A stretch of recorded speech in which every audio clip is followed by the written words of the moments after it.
Welcome back to Fog of Work. This is where we shine a light on the hidden realities of corporate life and uncover the truths many of us face every day. With decades of experience in corporate environments, I've seen firsthand how work shapes our lives, and not always for the better. In this 5-part series, we're uncovering the truth behind the return to the office policy that many companies are forcing on their employees. This is part 3, and if you haven't already, be sure to check out previous episodes to get the full context. Today, we are talking about all kinds of return to office setups, whether it's hybrid or a full 5 days a week schedule, and how these policies impact your wallet, your body, and your mind. Let's go into this. I want to start with the most obvious one, money. Returning to the office means the return of commuting costs, which can quickly add up. Whether it's gas for your car, public transit fares, tolls, or parking fees, these expenses can easily consume hundreds of dollars each month. Some companies found a way to profit from that. My employer forces people back to the office in downtown and rents out its own parking to them at a market rate. This is a perfect scheme. Create a problem and sell the solution. And let's not forget the hidden costs of wear and tear on your vehicle or the time lost sitting in traffic. Time that could have been spent doing something more meaningful. When you work from home, casual clothes were the norm. But now returning to the office requires professional attire. And keeping up with this dress code isn't cheap. From suits and dresses to shoes and accessories, updating your wardrobe can feel like a never-ending expense, especially if your workplace expects you to maintain a polished appearance. For parents and caregivers, the shift back to the office is especially challenging. Remote work often allowed for flexibility in managing childcare or caring for dependents. Now, many families face the burden of paying for daycare, after-school programs, or in-home caregivers. These costs can create significant financial strain, particularly for those already managing tight budgets. Gone are the days of home-cooked lunches and affordable meals. Returning to the office often means eating out more frequently, whether it's grabbing coffee, buying snacks, or ordering lunch. These small daily expenses can snowball into a significant drain in your finances over time, especially if this is a line in your company's balance sheet. For example, coffee in my office is not free and even twice more expensive than in fast food places nearby, but you would have to go outside in freezing cold temperatures to get it. For some, remote work provided the freedom to move to more affordable or desirable locations. But with the return to office mandate, employees may now face pressure to relocate closer to their workplace. Relocation isn't just emotionally taxing, it's financially demanding, with costs for parking, moving, and higher rents in urban areas. Commuting is not just about money. It's also about the time you lose. Hours spent traveling to and from the office could instead be used for side projects, hobbies, or simply spending quality time with your loved ones. These opportunity costs often go unnoticed but have a profound impact on overall life satisfaction. There is also physical impact on our bodies. The daily grind of commuting takes a physical toll. Whether you're stuck in bumper-to-bumper traffic or cramped onto a crowded train, the stress and exhaustion from these journeys can leave you drained before your workday even begins. And by the time you get home, you're too tired to enjoy your evening. All you have energy for is eat something, prepare for the next day of slavery, and get some sleep while deferring everything else to the weekend. And forget about relaxing on the weekend because you have to catch up on maintaining your life. One of the benefits of working from home was the freedom to move around more, whether it was standing while working or taking regular stretch breaks. Many of us found ways to stay active. Back in the office, long hours sitting at a desk can lead to weight gain, poor posture, and increased risk of chronic health issues like heart disease. And this is absolutely ignored by the companies since they can always easily replace us. We are expendables. Your home office setup was probably tailored to your comfort, with a chair and desk designed to meet your needs. Unfortunately, most office environments don't offer the same level of customization. Poorly designed workstations can result in back pain, neck strain, and other ergonomic problems that only worsen over time. Shared office spaces bring increased exposure to germs and viruses.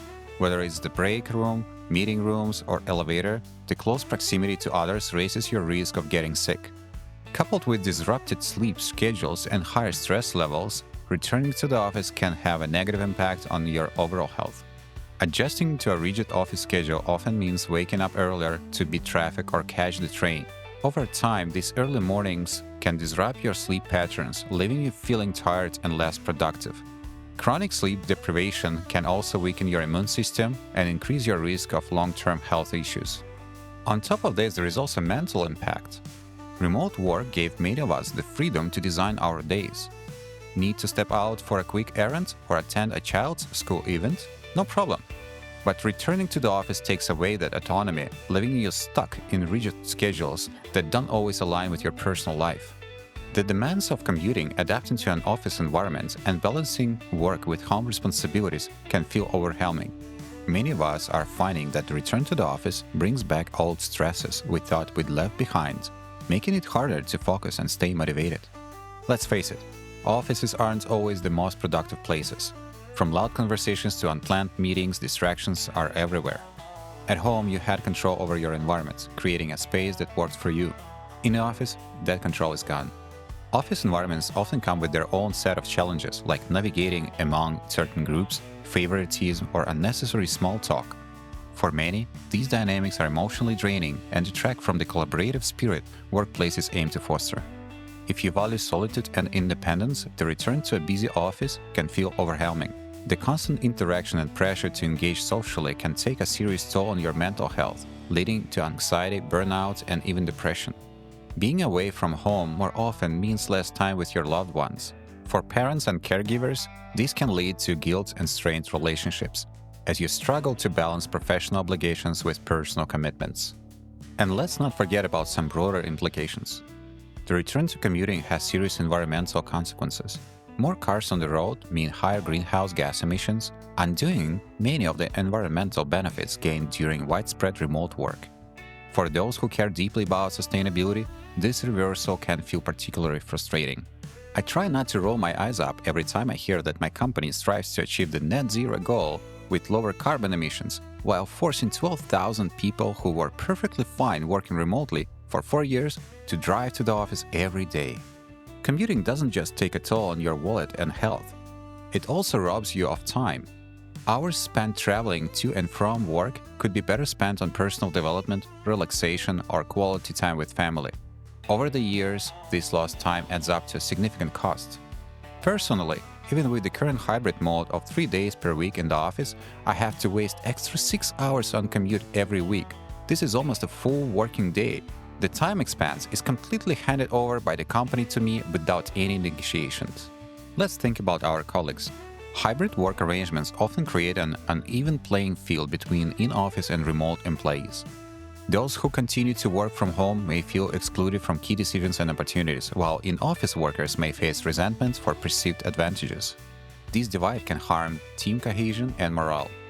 For example, a few of my colleagues are still working remotely just because they are located in cities where my company doesn't have office space. I don't know how they feel, but I certainly know how I feel when I have to demonstrate same or higher performance while spending additional time and money to work in the office. It's clear that returning to the office isn't just a policy shift. It's a decision with far-reaching consequences for our lives. Monetarily, the costs pile up. Commuting, childcare, dining, and even wardrobe expenses strain our finances. Physically, the toll of commuting, a desk-bound lifestyle, and exposure to less than ideal office setups erodes our health. Mentally, we lose autonomy, endure increased stress, and face the challenges of office politics and strained family relationships. And beyond the personal, the broader implications are undeniable. We are seeing a rollback of environmental gains as commuting emissions rise. Time, our most precious resource, is lost to traffic and rigid schedules.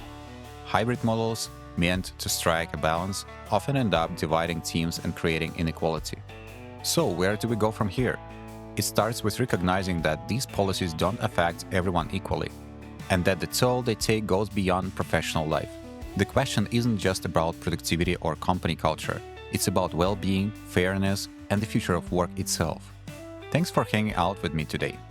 Don't forget to check out part 4 of the series, where we'll talk about what the future holds for the return to the office policy and remote work.